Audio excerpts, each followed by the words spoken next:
জনগণের রাজনীতি নাকি রাজনীতির জনগণ? রাজনীতি নেয় কতটা প্রতিফলন জনগণের, তাদের অবস্থান কোথায়? যে কোনো ষড়যন্ত্র মোকাবেলায় আজ থেকে আওয়ামী লীগ মাঠে নামলো।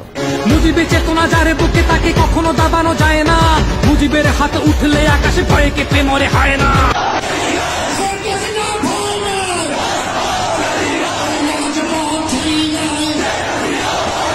ডোনাল্ড ট্রাম্প, নরেন্দ্র মোদী এবং রাষ্ট্রপতি শাহাবুদ্দিন চুপ্পুর সহায়তায় ডিসেম্বরে বাংলাদেশে ফিরবেন শেখ হাসিনা।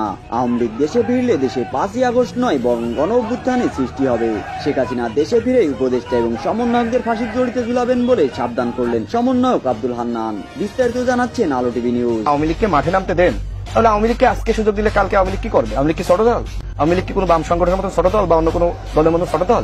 আওয়ামী লীগ কালকে এই অন্তর্বর্তীকালীন সরকারকে ছাত্রলীগ ও আওয়ামী লীগের নেতা কর্মীদের সক্রিয় থাকার আহ্বান জানিয়েছেন শেখ হাসিনা। আজ না হোক কাল আওয়ামী লীগকে ক্ষমতায় আনবেন রাষ্ট্রপতি। এছাড়া দলের হাল ধরবেন বলে আশ্বাস দিয়েছেন শেখ হাসিনা। আওয়ামী লীগকে নিষিদ্ধ করতে চায় না দেশের রাজনৈতিক দলগুলো। তাদের দাবি, কোন রাজনৈতিক দলকে নিষিদ্ধ করে ক্ষমতায় আসতে চান না তারা। সুপ্রিয় দর্শক, আপনি পরবর্তীতে কাকে ক্ষমতায় যান অবশ্যই জানান কমেন্টে। আপনি যদি এখন সর্বদিকের সংস্কার নিয়ে কথা বলেন, আগামী ২০০ বছরেও এই সরকারকে তাহলে থাকতে হবে। এই সরকার যদি মনে করে সকল সংস্কার শেষ করে ওনারা নির্বাচনে যাবেন, তাহলে আগামী ২০০ বছর তাদেরকে ক্ষমতায় থাকতে হবে।